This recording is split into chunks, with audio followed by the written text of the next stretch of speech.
Live below your means. Ano ba ang ibig sabihin nito?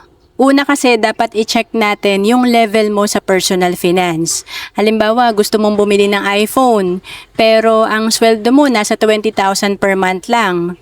So, ibig sabihin sa isang iPhone pa lang, katumbas na ito ng 3 buwan mong sweldo or 4 na buwan na sweldo.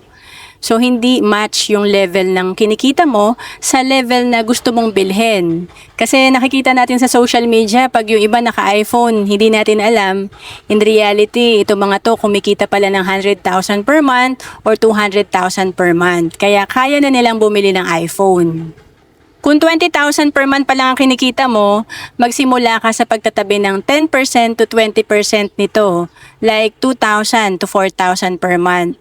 And halimbawa na lang, kung 3,000 per month ang iyong naitatabi, ang tawag dito, gawin mo ng tuloy-tuloy, accumulation period ang tawag dito. And then, kapag ka nakaipon ka na, una mong itabi yung para sa emergency fund mo. And then, hanggang sa pwede ka na magsimula magnegosyo at may investment ka na. Kasi alam mo kahit nasa 3,000 per month na naitatabi mo at nagawa mo itong ma-invest in 20 years, meron kang 3 million na projected fund. And to know more about savings and investment, message mo lang ako sa Facebook, Roan Celis Capistrano, or email me at roan.capistrano@gmail.com.